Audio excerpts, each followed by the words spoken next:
From time to time, we all need inspiration, and we don't have to look far to find it. Whether it's motivational Instagram posts, wise words from historical figures, or gushing Hollywood award speeches, inspirational messages are broadcast on an industrial scale.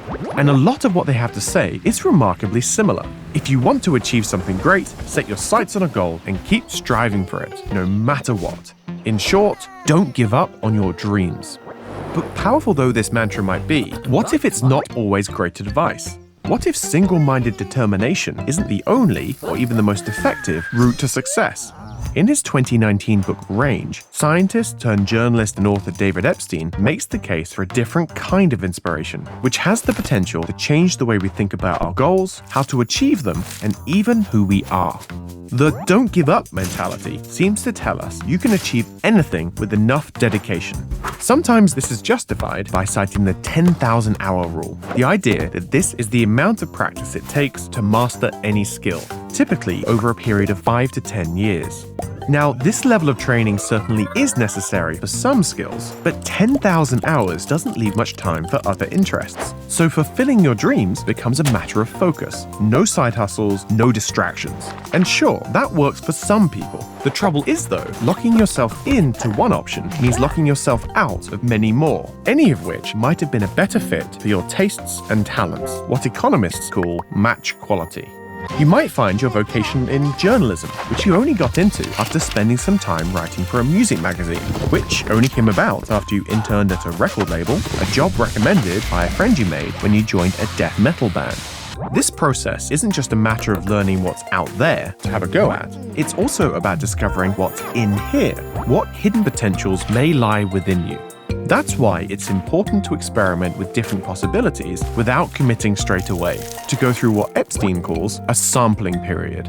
Take American politician Alexandra Ocasio-Cortez. As the youngest woman ever to serve in the US Congress, you might think she'd be a textbook example of single-mindedness. But before she was elected to the House of Representatives at 29, she'd worked in bars, started a publishing company, and as a teenager was such a promising microbiologist that MIT's Lincoln Laboratory named an asteroid after her. She had a broad sampling period before choosing a career. Working in politics, which covers a wide range of issues, it helps to have a broad range of experience. Basic scientific literacy, for example. And as the world grows increasingly complex, range is becoming a valuable asset in more and more jobs. This brings us to the second benefit of sampling, which Epstein calls the outside view. Carrying over knowledge and skills from different fields can provide insights others miss, especially those who spent 10,000 hours on just one thing. As the saying goes, if all you have is a hammer, everything looks like a nail. A good example of range in action is Daniel Levitin, whose first career was as a guitarist, saxophonist, and record producer. But after a decade or so in the music industry, he became so interested in how the brain processes music that he began studying cognitive neuroscience and has since made important advances in the understanding of memory. In the other direction, Brian May abandoned a promising career in astrophysics to play guitar in a band. Decades later, after moderate success, he returned to finish his PhD and worked with NASA on their 2015 flyby of Pluto.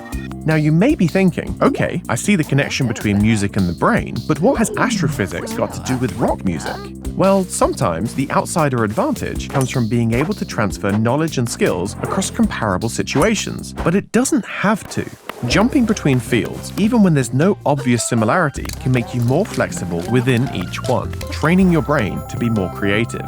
Did I mention that Levitin is also a comedian who performed with Robin Williams, and Brian May has patented a device for viewing 3D photographs?